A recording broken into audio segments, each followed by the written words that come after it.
Video کو like کر کے آگے شیئر ضرور کر دینا۔ آپ عالم ہو، آپ ابے بنو بولتے ہو آپ، تب چونکہ آدمی کو کوئی نصیحت کرے تو کوئی نہ کوئی راستہ تو چاہیے نا بچنے کا۔ مولانا صدر الدین نے کہا حضرت یہ کافر ہے نا، یہ کافر ہے، کافر کو ابے نہ بولوں؟ ہائے ہائے ہائے، اگر میں کافر کو ابے بولتا ہوں تو کیا ہو جاتا ہے؟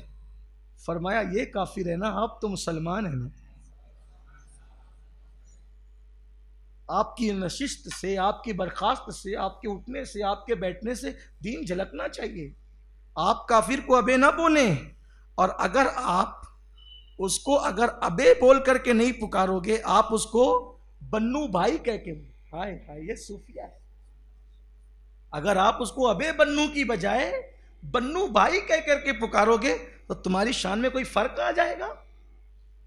اس کو ابے نہ کہنا، اگرچہ کافر اس کو ابے نہ کہنا، اس سے پتہ چلتا ہے صوفیہ کا انداز کیا تھا۔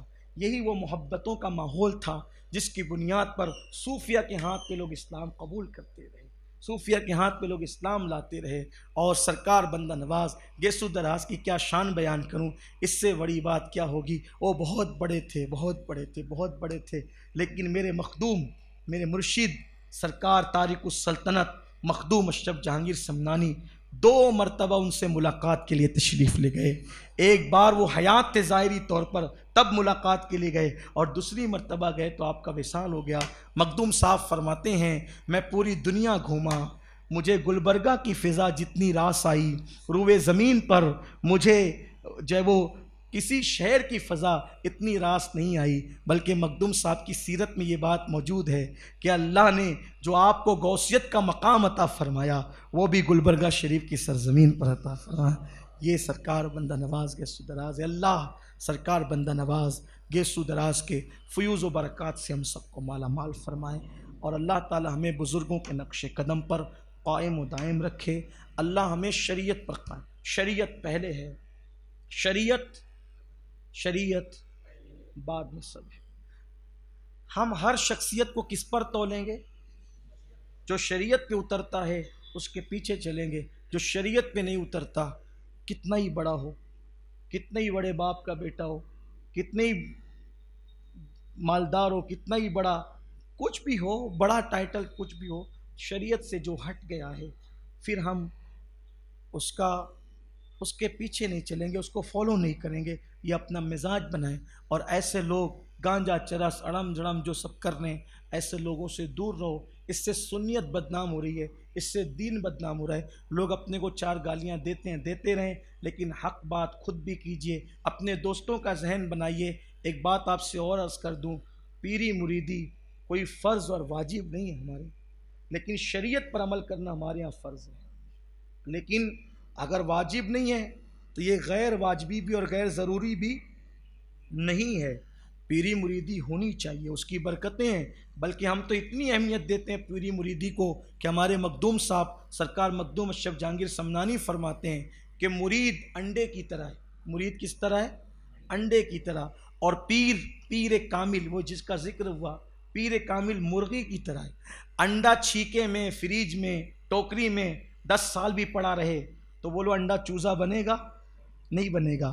لیکن اگر انڈا 15 دن مرغی کے نیچے رہے تو بولو چوزا بنے گا کہ نہیں بنے گا؟ تو جب تک انڈے کو مرغی کی گرماہٹ نہ ملی اس وقت تک انڈا چوزا نہیں بن سکا۔ اسی طرح جب تک بندے کو سچا پیر نہیں ملتا اس وقت تک کہ بندہ کامل نہیں ہوتا۔ سچا پیر ملے، جس قسمت والے ہیں وہ سچا پیر۔ اب سچا پیر کیا، پھر دہرا دیتا ہوں، جس میں 4 باتیں ہیں وہ سچا پیر، جس میں 4 باتیں وہ، نمبر 1 سنی صحیح العقیدہ ہو، نمبر 1 ہاں یعنی کہ ادھر ادھر کا نہ ہو، ورنہ اس کا عقیدہ ہی خراب ہے تو کیا ہوگا۔ سنی صحیح العقیدہ ہو، نمبر 1۔ نمبر 2 کبھی بھی اٹھ کر کے مریدی شروع نہیں کر دی ہو، اس کو خلافت کہیں سے ملی، اور جہاں سے خلافت ملی اس کو بھی کہیں سے ملی ہو، اس کو بھی یعنی پوری کڑی سے کڑی، اور ایسی کڑی جڑی ہو کہ اس کا سلسلہ بالاتصال رسول اللہ سے جا کر کے ملے، دوسری شرط۔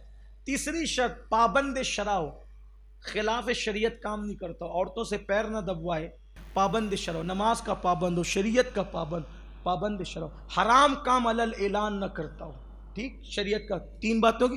چوتھی بات، اتنا علم رکھے کہ بغیر کسی کی مدد کے ضروریات زندگی کے مسائل کتابوں سے نکال سکے، یعنی غسل کا طریقہ، وضو کا طریقہ، نماز کا طریقہ، نکاح، طلاق، ایمان، کفر، یہ سب جو ضروریات کے مسائل اس کو یاد ہونے چاہیے یا کتابوں سے نکال سکے، وہ سمجھ سکے، سمجھا سکے۔ یہ 4 باتیں جس میں ہے وہ کامل پیر ہے، چاہے اس سے کرامت کا صدور ہوتا ہو یا نہ ہوتا ہو، ہوا میں اڑتا ہو یا نہ اڑتا ہو، پانی پہ چلتا ہو نہ چلتا ہو، لیکن یہ 4 چیزیں وہ سچا پیر ہے۔ سچے پیر سے مرید ہو جاؤ گے۔ اگر اللہ نہ کرے 4 شرطیں اس میں، لیکن ہے وہ خالی، اگر وہ خالی ہے تو اس کے پیر سے آپ کو فیض ملے گا، اور اگر وہ بھی خالی ہے تو اس کے پیر سے فیض ملے گا، اگر وہ بھی خالی ہے اس کے پیر سے، یعنی اوپر سے وہ نسبتیں آپ کو ملے گی۔ اور اگر اللہ نہ کرے سب خالی ہے، میرے غوث تو پھر کیا کہنا، میرے خواجہ کا تو کیا کہنا۔ حالانکہ ایسا نہیں ہوتا، یہ نسبتیں آپ کو نصیب ہوگی۔ اللہ تعالیٰ توفیق رفیق عطا فرمائے۔ گفتگو کے درمیان کوئی غلطی تو اللہ معاف فرمائے۔